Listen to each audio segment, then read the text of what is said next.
Shalom saudara-saudara, selamat pagi.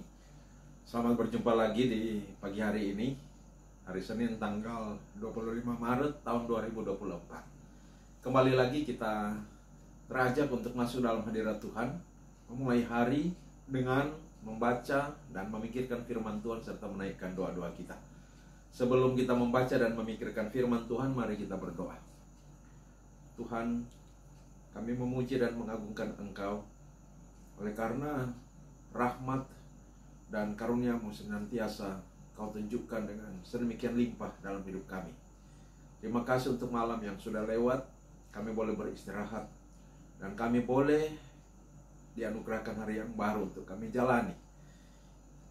Sebelum kami melaksanakan segala aktivitas kami hendak memikirkan lagi kebenaran firman Tuhan yang kiranya semakin menjadikan kami memiliki kekuatan iman dalam menghadapi kehidupan yang tidak sepi dari rupa-rupa tantangan dan godaan, semakin membuat kami teguh, semakin mengubahkan kami, semakin menjadikan kami lebih baik lagi. Roh Kudus, bimbinglah kami. Di dalam nama Tuhan Yesus kami berdoa. Amin. Saudara-saudara, saya mau bacakan bagian firman Tuhan dari Markus 15 ayat 20b.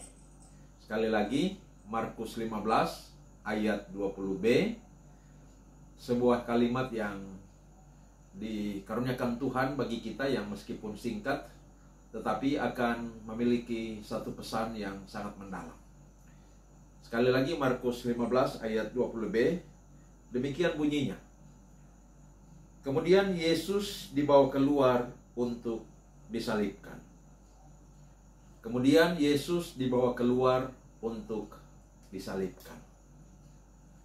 Saudara-saudara, mari kita memikirkan tentang kengerian dari penyaliban yang dialami oleh Yesus. Nah, saudara-saudara, hukuman mati dengan cara disalibkan adalah merupakan hukuman mati yang paling kejam yang pernah terjadi dalam sejarah kehidupan manusia di dunia ini. Kita ketahui bersama ada macam-macam hukuman mati. Ada hukuman mati di kursi listrik, ada hukuman mati dengan cara digantung, ada hukuman mati dengan cara ditembak, dan lain-lain sebagainya.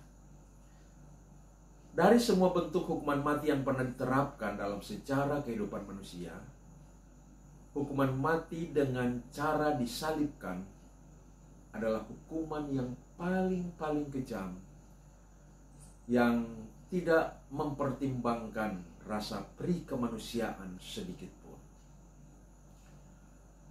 Saking kejamnya hukuman mati dengan cara disalibkan itu, pemerintah Romawi sendiri tidak menerapkan hukuman mati di kayu salib kepada warga negara Roma.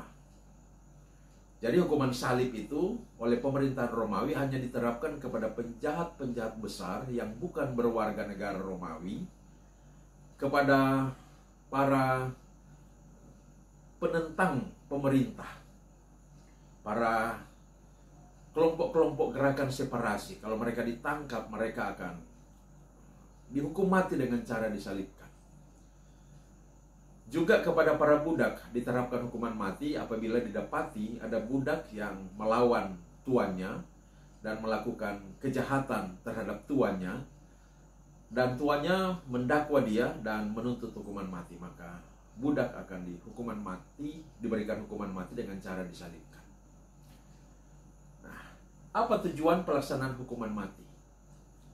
Tujuannya adalah agar supaya terjadi efek jera, di mana masyarakat yang menyaksikan hukuman mati dengan cara disalibkan itu diharapkan akan merasa takut sekali untuk melakukan tindakan-tindakan kriminal yang sama yang dilakukan oleh para penjahat yang disalibkan itu.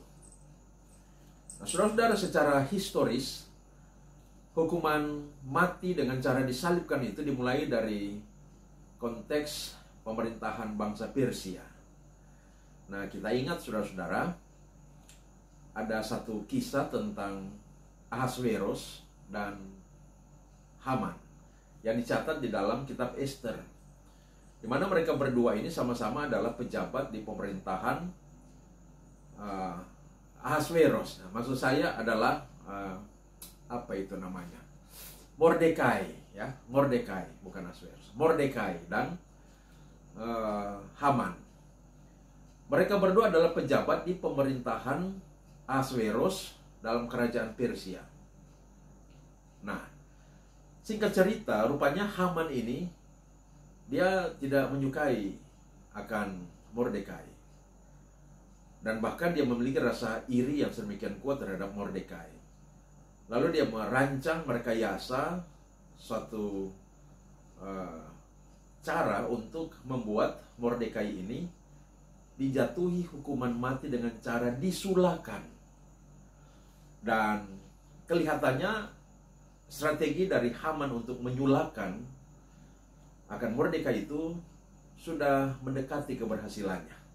Karena itu dia sudah menyiapkan 2 bilah balok, di mana balok itu akan dipakukan berbentuk sula, ya. Sula sama dengan salib sebenarnya.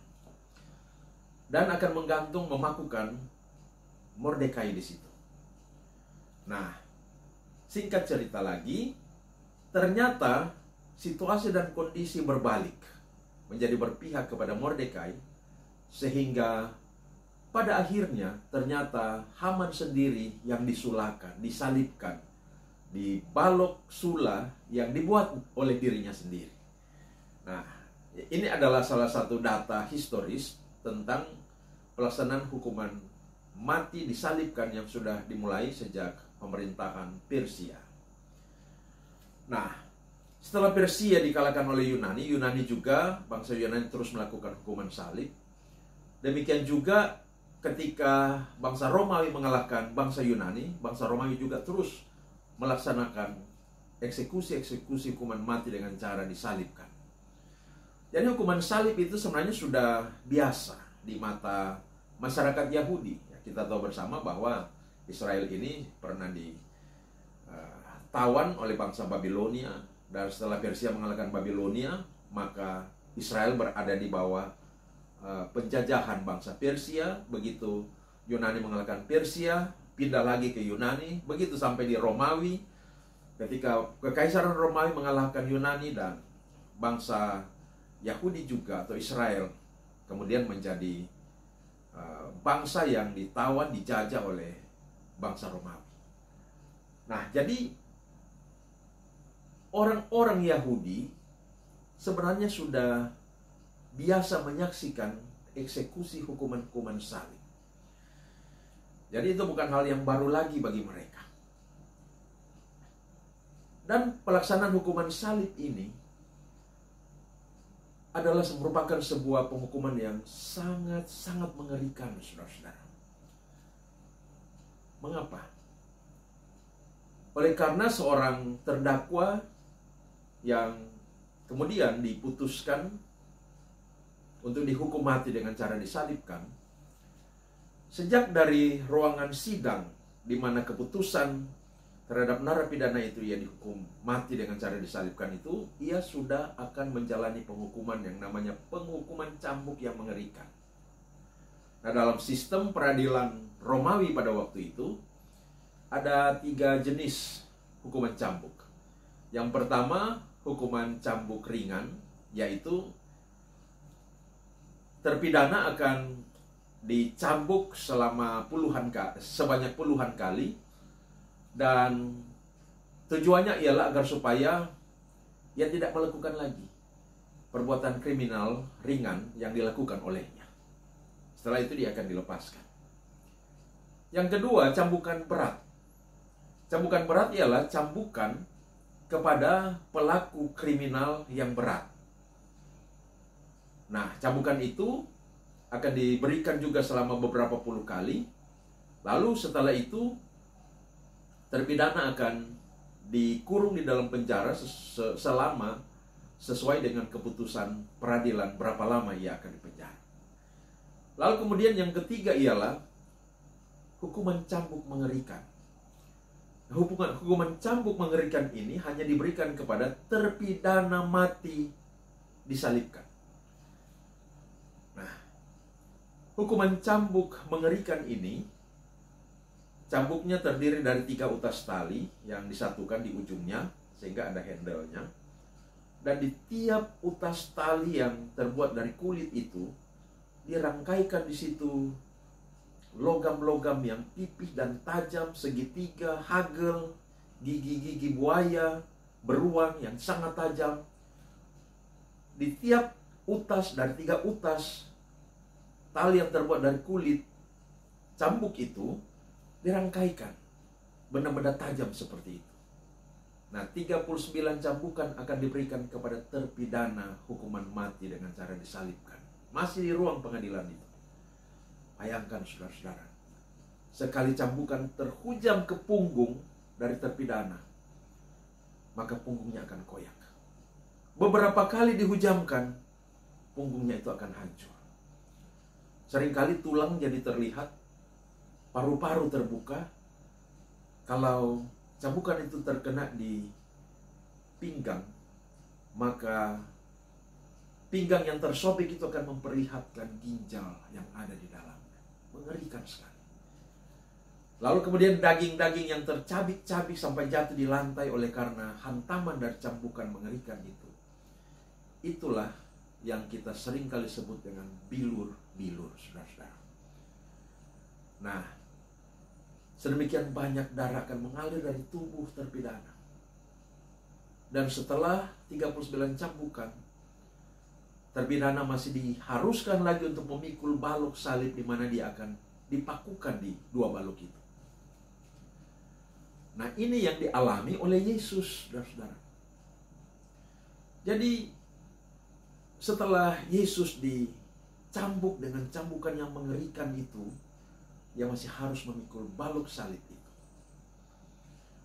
Dan di kayu salib itu, ia akan dipaku dengan paku yang selebar diameter 0,5 inci, dan paku di tangannya itu sepanjang 7 inci, serta paku di pergelangan kaki itu sepanjang 10 inci.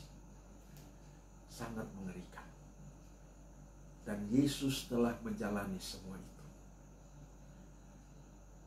Dia mengalami siksaan yang sangat berat, tak terkatakan, saudara-saudara. Luar biasa kengerian hukuman salib yang dialami oleh Yesus. Mengapa dia rela menjalani itu? Yaitu karena kasihnya kepadamu dan kepadaku. Kasihnya kepada kita, saudara-saudara. Karena seharusnya kita yang mengalami penghukuman kekal oleh karena dosa. Kita yang harusnya mengalami maut oleh karena dosa. Tetapi Yesus rela menjalani semuanya itu. Ganti kita agar supaya kita dibebaskan dari penghukuman kekal dan ditebus dari dosa-dosa kita. Maka ketika kita membayangkan kengerian hukuman salib yang dialami oleh Yesus, apa yang akan kita lakukan kepadanya? Mari kita abdikan hidup kita kepadanya. Kita lakukan kehendaknya dalam kehidupan kita. Kita senangkan dia, kita muliakan dia. Pada masa perbudakan dulu ada satu kisah tentang gadis mulato. Gadis mulato itu adalah anak gadis hasil hubungan dari seorang tuan tanah yang berkulit putih dengan budaknya yang berkulit hitam. Ya, di masa perbudakan tuan tanah itu bisa melakukan apa saja terhadap budaknya. Dan terlahirlah gadis mulato ini dari bayi, kanak-kanak, remaja, dan kini sekarang dia sudah berada sebagai seorang pemudi yang cantik jelita, blasteran kulit putih dan kulit hitam. Akan tetapi kemudian sang tuan tanah mau menjual gadis mulato ini menjadi budak. Maka diikat tangannya, dimasukkan ke dalam kerangkeng besi, dibawa ke pasar budak. Begitu sampai di pasar budak dilelang. Dan ternyata ada satu orang tua, bapak-bapak yang usianya sudah lanjut, yang mau membayar dengan harga yang paling mahal, yang tidak bisa lagi dikalahkan oleh penawar-penawar yang lain. Maka Gadis mulato ini diserahkan kepada bapak tua ini sebagai budak miliknya. Serahkan juga sertifikat budaknya. Dipindahkan ke keretanya. Dan setelah semua orang sudah pergi, bapak tua ini kemudian dia membuka kerangking itu. Dia mengeluarkan sang gadis mulato dari dalamnya. Dia membuka ikatan tangan gadis itu. Lalu dia berkata, "Anakku, aku membeli engkau bukan supaya engkau menjadi budakku. Aku membeli engkau agar supaya engkau menjadi orang yang bebas. Silakan, pergi saja kemana engkau mau, pulang ke keluarga. Engkau sekarang bebas." Gadis itu yang tadinya menatap tajam penuh kebencian kepada bapak tua itu, kini dia menangis. Dia terseduh-seduh, terharu oleh karena kebaikan dari bapak tua itu. Bapak tua itu pergi pulang menuju ke rumahnya. Begitu dia tiba di rumahnya, dia terkejut karena ketika dia menoleh ke belakang, gadis mulato itu ternyata mengikutinya. Bapak itu mengatakan, "Hei, saya sudah menyuruh engkau pulang karena engkau sudah bebas. Silakan kemana saja engkau mau." Gadis itu berkata, "Tuan, aku tidak punya siapa-siapa. Perkenankan aku ini, yang sudah engkau bebaskan, mengabdikan hidupku kepadamu dalam kebebasanku dan membuat engkau menjadi tuan yang kulayani dalam kehidupanku sepanjang hari-hari hidupku. Aku akan melakukan yang terbaik kepadamu." Saudara-saudara,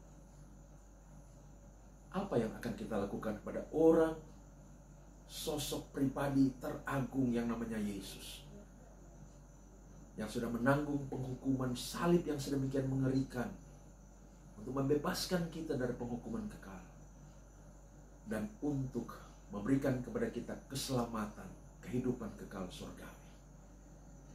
Mari kita abdikan hidup kita kepadanya.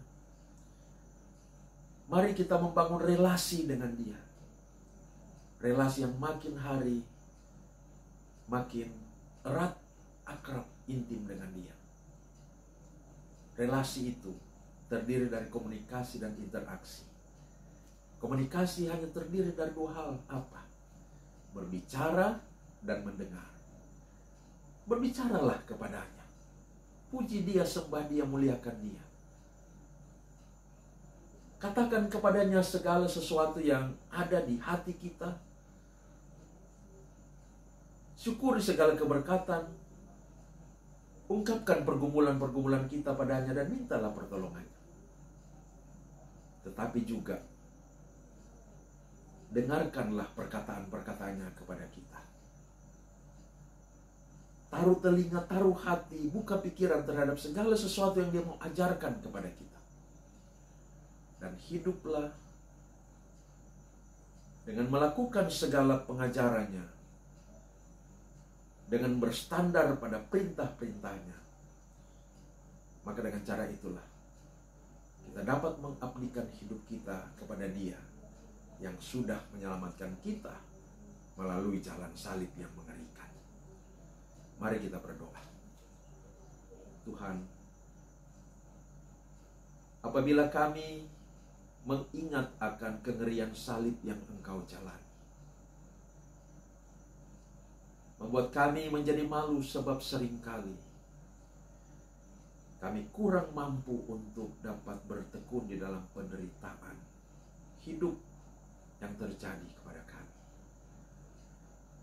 Apabila kami mengingat akan kasih-Mu yang ajaib dan sempurna itu, sehingga oleh kasih itu Engkau rela menjalani hukuman salib yang sangat mengerikan, kami menjadi malu oleh karena seringkali kasih kami kepadamu begitu kurang, Tuhan. Maka ketika kami kembali memikirkan tentang kengerian salib-Mu, Roh Kudus, tumbuhkanlah di dalam hati kami kasih yang sedemikian besar terhadap Engkau, Tuhan Yesus. Taruhkan di dalam diri kami satu spiritualitas yang memampukan kami untuk tetap teguh, kuat, sabar dan tabah meski hidup tidak luput dari tantangan, pergumulan dan penderitaan. dan mampukan kami mengabdikan hidup kami sepenuhnya hanya kepadamu Tuhan. Dengan berbagai profesi, talenta, situasi, keadaan, dan kiprah yang Engkau anugerahkan kepada kami. Tuhan, kami serahkan kehidupan kami sepanjang hari ini, 25 Maret tahun 2024. Hanya ke dalam tangan kuasa dan anugerah-Mu. Berkatilah ketika kami bekerja, ketika kami berjuang dalam studi. Berikan kepada kami semangat, berikan kepada kami hikmat, supaya kami melakukan segala sesuatu itu dengan benar, berdasarkan prinsip-prinsip kebenaran firman-Mu. Berkati kami dengan keberhasilan, dan jadikan kami sebagai berkat bagi banyak orang. Apabila ada yang dalam pergumulan, kami mohon di dalam nama Tuhan Yesus, Tuhan jamah. Yang sakit Tuhan sembuhkan, yang lemah Tuhan jamah, Tuhan kuatkan. Yang menghadapi problematika kehidupan, persoalan-persoalan yang pelik, Tuhan, bukakanlah jalan kepada mereka untuk menemukan solusi terhadap problematika dan persoalan-persoalan yang pelik itu. Terima kasih Tuhan, terpujilah nama-Mu. Ini doa kami. Di dalam nama Tuhan Yesus kami berdoa. Haleluya. Amin. Saudara-saudara, demikian program Renungan Pagi di hari ini. Sekali lagi, apabila saudara-saudara merasa diberkati lewat pelayanan kami melalui media sosial YouTube ini, berkenan kiranya untuk menekan tombol subscribe agar supaya pelayanan kami dapat makin maksimal. Terima kasih, sampai berjumpa pada edisi yang akan datang. Selamat pagi, Tuhan memberkati kita semua. Shalom.